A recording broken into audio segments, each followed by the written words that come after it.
চতুর্থ শ্রেণীর বাংলা লিপির গল্প বড় প্রশ্ন ক।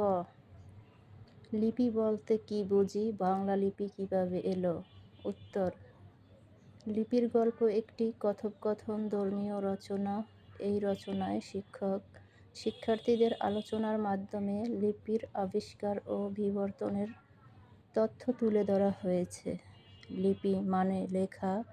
কোনো শব্দ শুনে বা কোনো জিনিস দেখে তা চিন্তা করে মনের ভাবকে রেখার বন্ধনে আবদ্ধ করে প্রকাশ করাকেই লিপি বলে। অর্থাৎ বর্ণ, হরফ বা অক্ষরের মাধ্যমে লিপি মনের ভাব প্রকাশ ও সংরক্ষণ করার পদ্ধতি হচ্ছে লিপি। লিপি গল্প রচনায় শিক্ষক শিক্ষার্থীদের আলোচনার মাধ্যমে লিপির আবিষ্কার ও বিবর্তনের তথ্য তুলে ধরা হয়েছে। বাংলা লিপি কে প্রচলন করেছেন তা জানা যায়নি।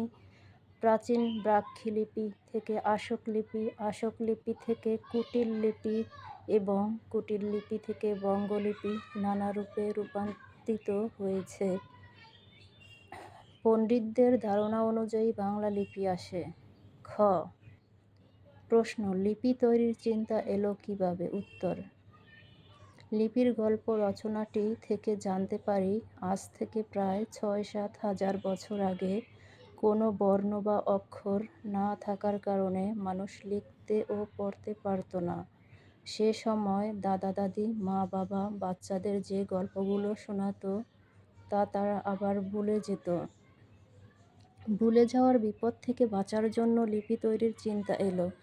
এই গল্পগুলো বর্ণ বা অক্ষরের মাধ্যমে লিখে সংরক্ষণ করা যায়। এবারে আমি তোমাদেরকে ঘ নাম্বার প্রশ্নের উত্তর পরে শোনাব।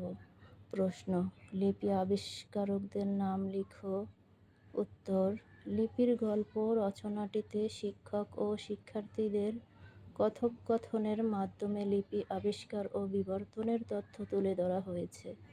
প্রাগৈতিহাসিক কালে যারা লিপি আবিষ্কার করেছিলেন তাদের নাম জানা যায়নি।